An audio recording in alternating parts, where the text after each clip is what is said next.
This is Mike Palmer. Happy 4th of July, Independence Day here in the United States. As I started thinking about this holiday on Monday, which is when we normally release episodes, I was trying to decide what could I do that would capture the spirit of the times at this particular moment. What I decided was that there's no better way to capture what I'm thinking than to re-air my conversation from last September with Dr. Fathali Moghaddam, who's a psychology professor out of Georgetown University. He's worked in conflict resolution. He has a really interesting history, which he will share in this episode. And he talks a lot about the psychological qualities that are necessary to resist tyranny and authoritarianism. For a lot of reasons, I think this is an appropriate episode to share these days. And this is one of those conversations that has stuck with me over the years. So, in the event that you missed this when it first aired, here's another run at Fathali Moghaddam talking about Shakespeare and tyranny and psychology and what it takes to be a good citizen. If you heard it already, maybe you'll benefit from hearing it again. We'll be back with fresh episodes starting this Thursday and starting this Friday. Our new Future of Work feed, Trending in Ed, the Future of Work, will also be launching. Lots going on this summer. Thanks as always for listening. Please subscribe wherever you get your podcasts. Visit us at trendingineducation.com for more great stuff and to stay on top of all of these details. With that, let's pick up with this special re-airing of my conversation with Fathali Moghaddam. I hope you enjoy.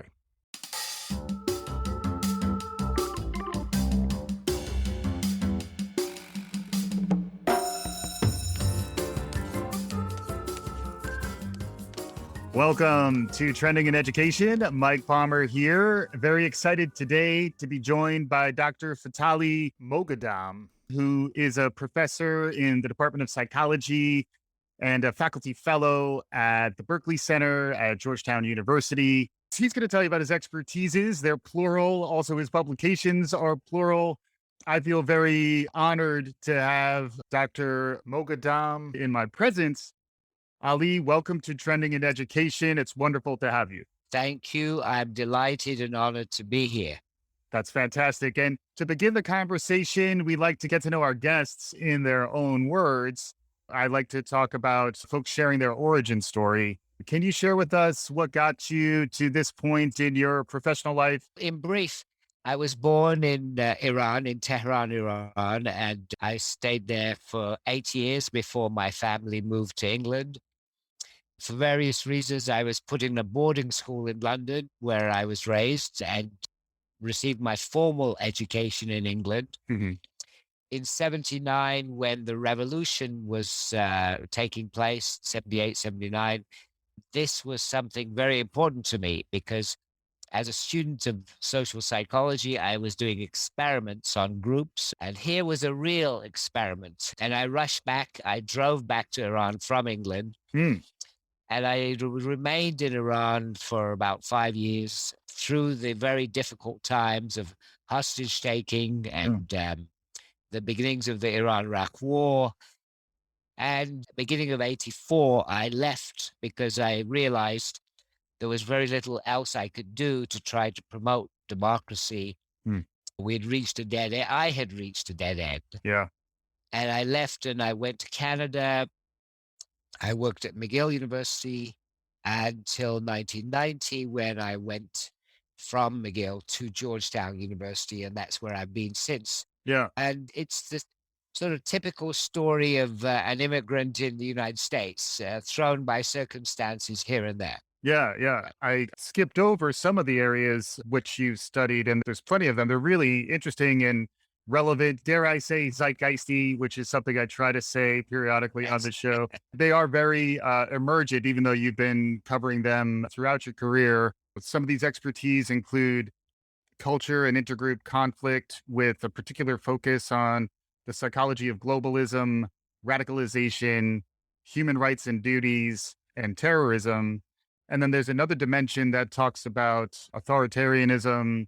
There was a Netflix piece that I saw that you were behind, How to Become a Tyrant, I believe it was called. Yes. Yeah. Looking at this all through a psychological lens, there's really a depth to your body of work where we could go in a lot of interesting directions. And then one of them that I want to make sure we at least spend a little bit of time on is what we can learn from Shakespeare, which is something that you're working on in the coming year. Can you catch us up in terms of your intellectual history? And good job by you that there's so much to talk about. Can you provide us some kind of narrative or some way to understand what you've been studying throughout your life? Yes, of course. I'm really an educator who started with experimental social psychology and doing laboratory work, Hmm. and went back to Iran and was forced by circumstances to look at the real world in more detail and to change my perspective in many ways. And all of the themes that I work on really arise out of my experiences in Iran, where my education and training clashed with the requirements of the real world. Hmm. And out of that arose these different strands, which really come back to one big issue. How can we achieve citizens who are supportive of democracy and who can sustain democracy? Right. And as a psychologist trained to do brief experiments, I've had to change my orientation and look at very long term periods, Hmm. because the question of how can we move towards what I call actualized democracy really has to be looked at in the long term. Hmm. So I've been looking at what I call political plasticity, how fast and how much people can change politically, Yeah. looking at this at least since Athens 2,500 years ago, Okay. and thinking about the challenges we have here today in the 21st century. Right. We've been going backwards in a number of ways, becoming less democratic and less open. Right. So that's the sort of educational thrust that I have. And then we are living in interesting times. In some ways, the setup leading into the challenging period globally that we've been in for the last 18 months or so is a new dimension. I'd be curious about your perspective on these cataclysmic moments in time, Yes, although this is more yes, of a period. yes. But how does that factor into an understanding of what's emerging, the opportunities, and some of the risks around this era that we're living in? I think I could take that in two parts. One is, as an educator, Hmm. how can I respond to this situation, which is, I see it as a crisis situation Yep. for democracy. Hmm. And one of my responses has been to break out of narrow specialization. As educators, we're pushed into narrower and narrower strands. Hmm. And I think one of my responses to the crisis that we're going through right now has been to really look outside and break out of my narrow specialization. Hmm. So, my latest book, Shakespeare and the Experimental Psychologist, Mm. that came out of my teaching and the realization that as an experimental psychologist, I can learn a lot from Shakespeare. Hmm. And indeed, in that book, I argue that Shakespeare is the root of experimental psychology. Interesting. And I provide examples of thought experiments in Shakespeare's plays. Yeah. And the final chapter comes back to the issue of dictatorship.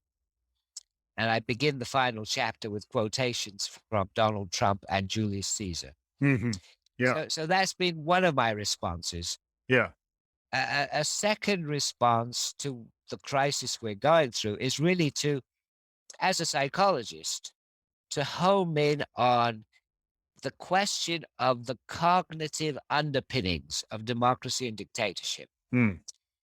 What are the thought processes that underlie Hmm. democracy and dictatorship? What are the conditions in which these different political systems arise and are sustained? Hmm. And of course, the big challenge is to avoid dictatorship. And it is a huge challenge in the 21st century because in this century, we have globalization, the rise of threats of various kinds. Yeah. And we know from psychological research that when people are threatened, Mm. they are less supportive of human rights and civil liberties. Mm. Mm. They are more supportive of authoritarian leaders. Yeah. So this creates a particular challenge. And so I have worked on the psychology of democracy and dictatorship and published books on those Yeah. topics. And I've developed what I call a springboard model of dictatorship, Right. which argues that dictatorship continues or it arises when the springboard is ready. So it's the context that is important. Right. It is the context that we have to give priority to. As a psychologist, I would argue that there are, in terms of personality factors, always in all groups, individuals who are potential dictators. Mm-hmm. There's always a potential dictator in every group. Mm-hmm.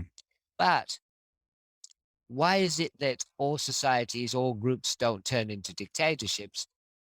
I argue it's because the springboard to dictatorship is not available all the Right. time. When it becomes available, the potential dictator can use it to spring to power. Right.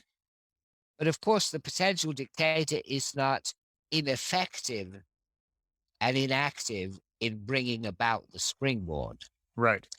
The potential dictator can help to bring about the springboard, as I experienced in Iran in 79 when Khomeini, Mm-hmm. once we had got rid of the Shah, Khomeini recreated the springboard, helped to bring it about, and launched himself into another dictatorship.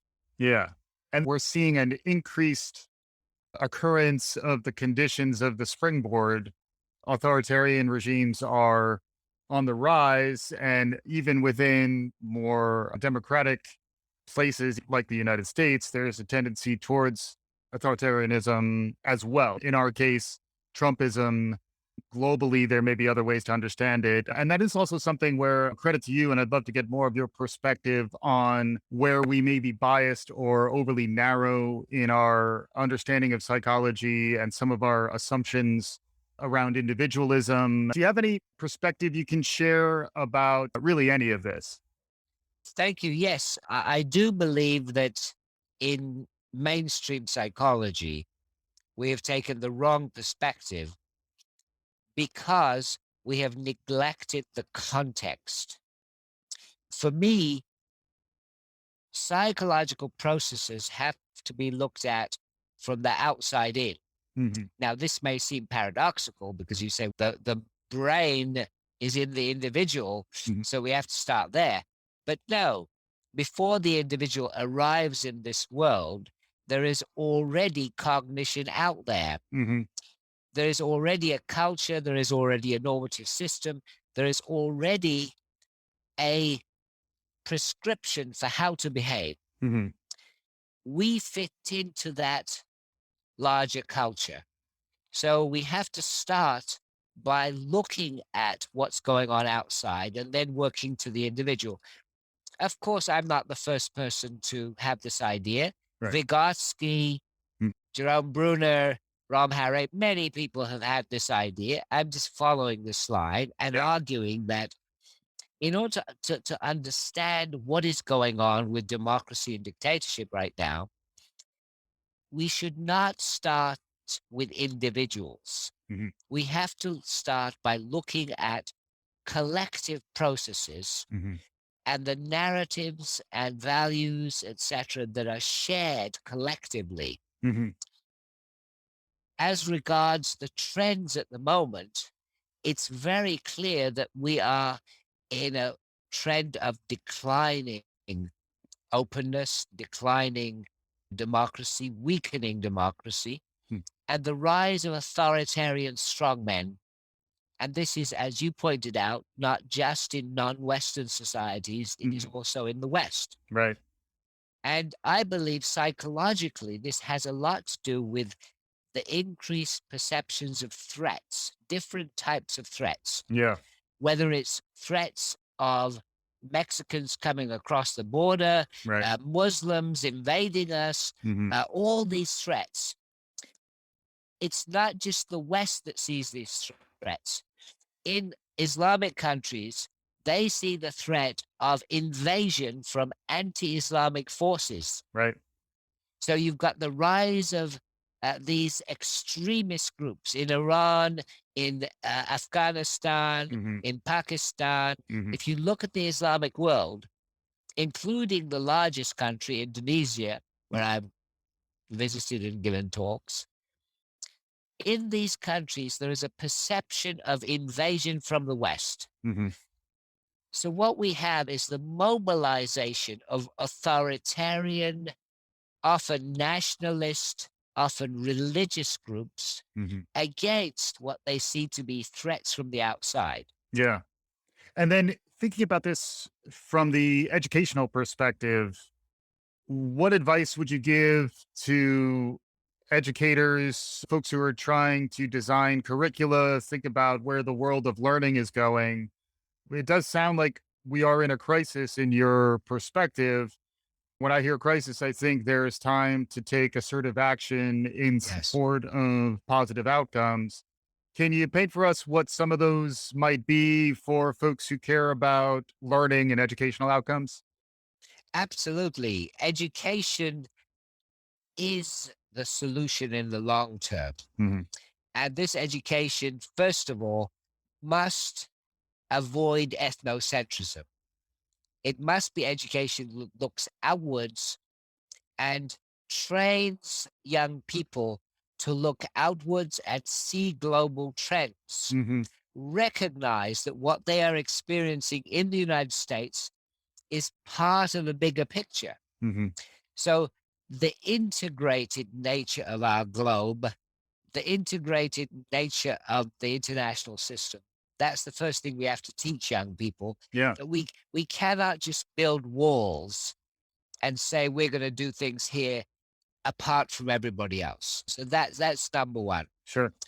A second very important mission for educators is to train people to go beyond categorical thinking. Mm, This I see to be the essence of good education, to train people to deal with ambiguities and the fact that the world is not yes, no, mm, right, wrong.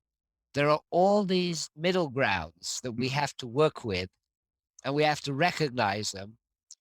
My group is not all correct and your group is all wrong. right. There has to be a perception that it's not categorical thinking that's going to lead us to solutions. Hmm.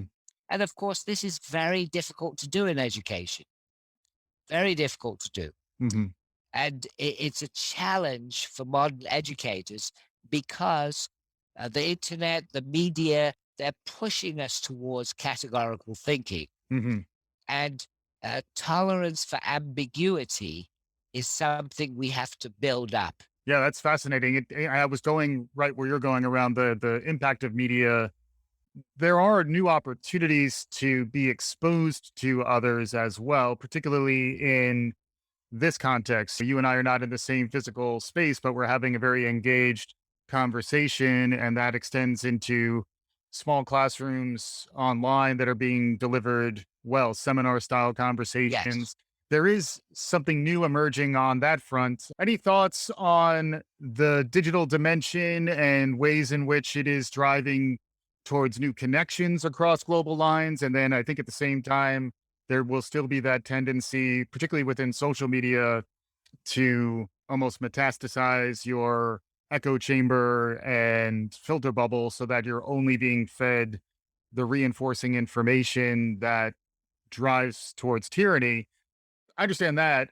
Any bright notes on the Yes. Yes. psychological side? The bright note is that young people are using the media in new ways. For example, there are now systems in place where if you want to learn a language, you can make an arrangement with somebody. Let's say I want to learn Portuguese. I can Mhm. make arrangements with people all over the world. I will speak with them in Portuguese for an hour, Right. and there's a payment system for all this as well. Sure. And I've seen young people use all this, and really great programs where they achieve better understanding of each other, etc. Mhm, mhm. So there is that positive side. Yeah. We have to always remember that one of the principles of social psychology is similarity attraction. Right. So there is this tendency to want to interact with similar others rather than dissimilar others. Mhm. And one of our challenges as educators is to teach young people that it's not just similar others you need to communicate with. Right. You need to also reach out to those who are dissimilar to you Mhm. and to understand them. In my book, The Psychology of Democracy, I've laid out the 10 key characteristics of what believe to be the psychological citizen who can support and sustain democracy. Mhm. And one of the key 10 psychological characteristics of that citizen is the ability to learn from dissimilar others. Mhm. So I think that is one of the challenges we have with the new technologies as well. Yeah. And there's both the technologies and then the behavioral mechanics of the technologies. I was just looking into some of the work the Wall Street Journal did about Facebook and was really intrigued by the behavioral design that goes in that rewards conflict and rewards provocative posts more so Yes. than balanced, measured, well informed posts. How do you see us getting out ahead of some of these things? You are looking at a broader perspective, a global one, and one that spans a longer period of time. There's a lot of concern now around the pandemic and global warming. Our educational system and the way we think about the future needs to transform itself relatively quickly. Do you have any recommendations in terms of where folks may benefit from looking and ways in which lifelong learners can continue to get better and perhaps activate against some of what you're talking about? Yes, there is a whole area of research popularized by books like Nudge, Hmm. where we know we can make interventions, research based interventions to change behavior. Yes. And educators are well aware of this now. And what we need to do is engage in that area Hmm. of interventions Hmm. because there are really a number of different motives working in that area. Yeah. One is certainly good positive motives of trying to get people to eat better, Yep. to behave in ways where they don't overconsume certain things, Yeah. they don't smoke, they don't drink too much, etc. They drive carefully. So we can intervene to make small changes and make possible behavioral improvements. Yeah. Frequently, the term I like there is choice architecture. You're Yes. designing the choices from a psychological perspective. It's almost like a cognitive restructuring, a reframing of the way we think individuals or groups can act. Yeah. Big believer in nudge and behavioral economics, I think more broadly. Yes. But that's a great note. Absolutely. I think educators should become more involved in this area. Yeah. And again, we come back to this issue of the collective being first and the individual is second, Yeah. shaped by that collective. But we have to always remember that the same procedures, the same tools are being used with a profit motive. Hmm. So the nudge movement is not just to make people into Right. better citizens, it's Right. also to create huge profits for Yeah. certain groups. To buy And the most expensive product. Yes. Yeah. exactly, and bring about bigger profits for certain corporations. Right. We have to be Hmm. careful about that side. Yeah. So educators have to be ready to criticize when the knowledge and technology is being misused. Yeah.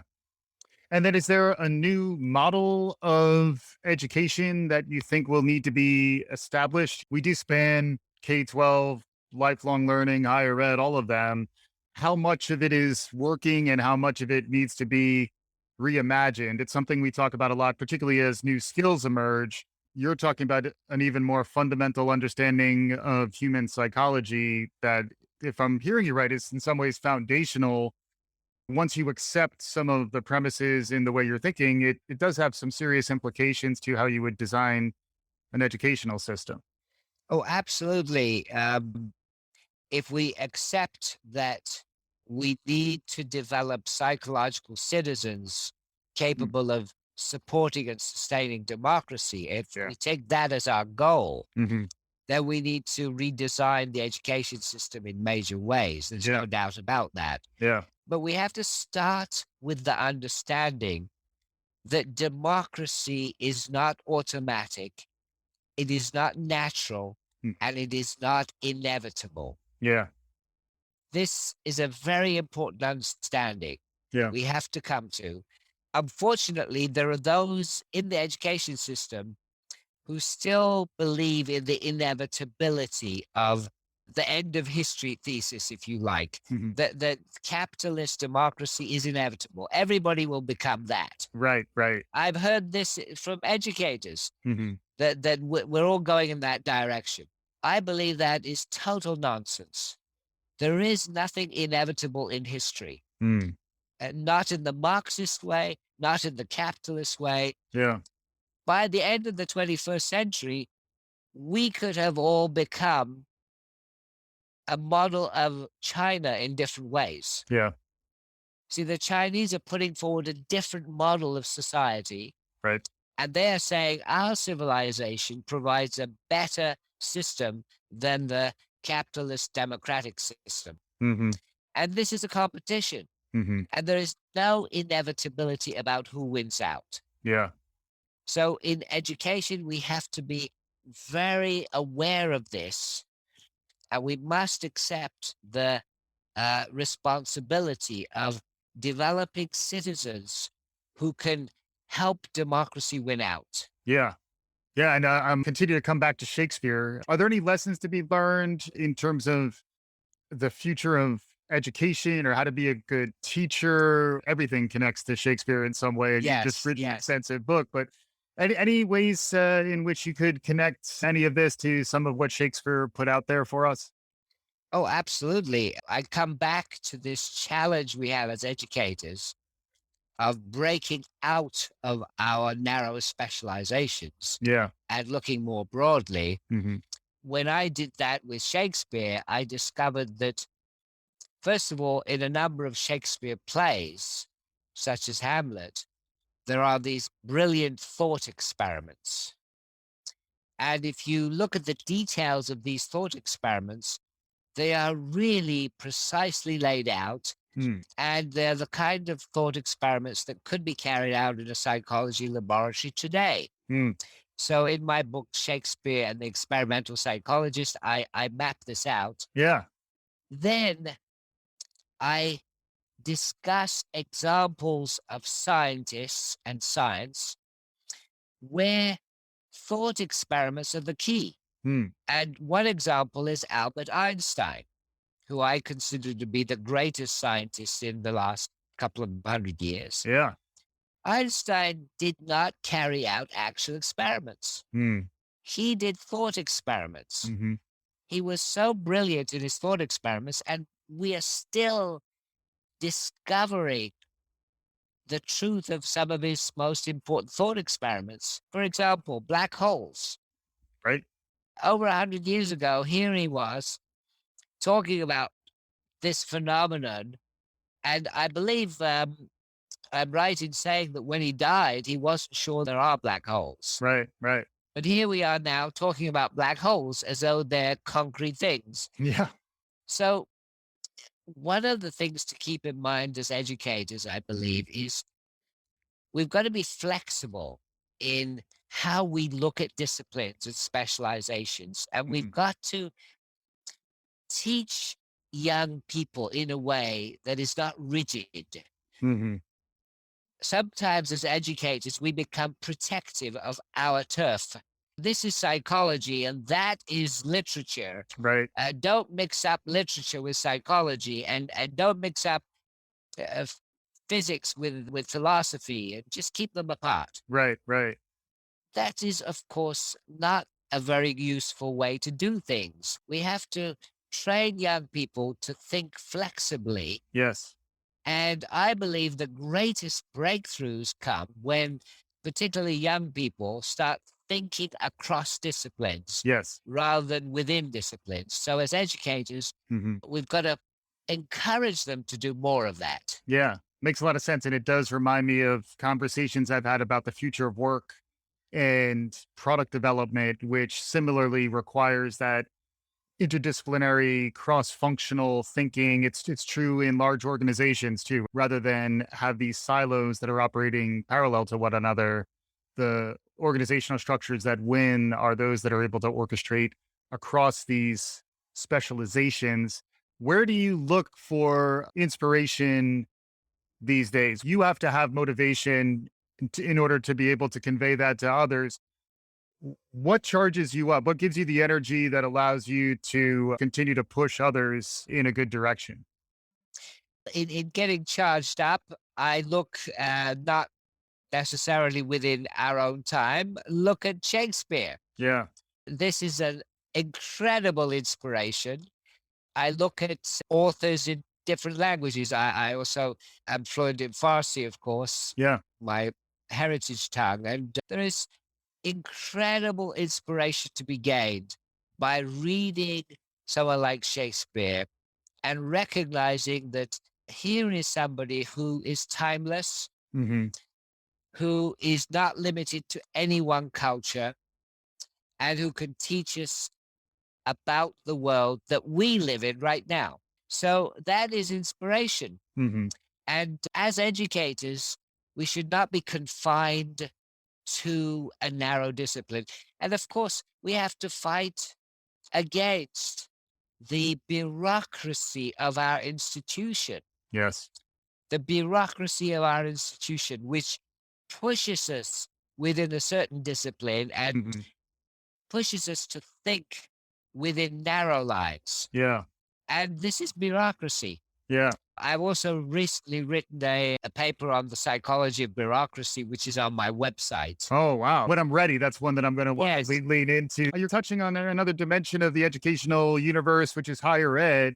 Any thoughts on where it is today? The emergency response to go online a year ago, mixed bag. Now with the Delta variant still out there, folks are very on edge within higher education. You are within higher education. Any perspective on where higher ed is and based on your work, where we may want to steer it? There's sort of two answers to that. One is the short term, and I think both K through 12 and higher education have Yeah. really been struggling to meet this COVID challenge financially as well as anything else. So Yes. the short term challenge is definitely there, and we're trying to meet it as best we can. Yeah. There is the long term challenge. And the long term challenge for me is how can we better educate citizens who will be supportive of democracy and sustain democracy? Hmm. And that is something that is far greater in challenge. Yeah. And one of the things that prevents us doing a better job is the bureaucracy of higher education. Mm. If you look at the statistics and look at the number of students, the number of faculty, Mm. and number of administrators hired, Yeah. you will see that the number of administrators hired is dramatically higher Yeah. than the number of faculty. That the percentage increase has been so dramatic. Yeah. And when you hire an administrator, typically what you're doing is you're adding to the bureaucracy Hmm. because that's what they are trained to do. They are Right. trained to add more rules Mm. and then hire more people in the same vein. Yeah. So one of my goals would be to cut down the number of administrators in higher education Yeah. by a huge margin. Hmm. And I believe this can be done, but this is not a phenomenon just for the West. Sure. This is taking place all over the world. Hmm. There are two trends that are global in higher education at the moment. One is extremely positive. That one is women given the opportunity to compete openly with men. Hmm. They are doing extremely well, Right. and their numbers are increasing. Hmm. That's a very positive trend. But a very negative trend is the increasing bureaucracy of higher education, the Right. increasing number of administrators, the increasing cost of administration. And this is universal as well. Hmm. And I believe it's going to lead to a crisis because the costs cannot go on like this. Yeah. And it's challenging when then the administrators are also those who are responsible for the budget. So they're more likely to protect roles that are like their own. I guess maybe there's a little intergroup empathy that would benefit in that context as well. Really fascinating stuff, Ali. We are getting close to concluding here. So I think we've touched on a lot of really heavy stuff. And again, a credit to you for all of your work. If folks want to find your stuff, where do you recommend that they go? My website, fathalimoghaddam.com, Okay. has a lot of material, Hmm. and that's a good place to start. We'll include that in the show notes for those of you who are interested. Can you bring this all together? It's a lot that we talked about, but if there's some concluding thoughts as we're wrapping up here, again, thank you so much for joining. A tremendous opportunity here for us to talk to you. But do you have any concluding thoughts before we wrap up? Yes, my concluding thought is that in education, and we're all educators here, in education, it is really much better to work in an open democratic system. I've worked in a dictatorship. It's not fun. Yeah. So we as educators, it is in our interest to really work hard to sustain democracy. And democracy is not going to be sustained automatically. It is not inevitable. Hmm. It is something we have to fight for. We have to fight for it by helping young people to develop as psychological citizens capable of sustaining democracy. And that requires real hard work.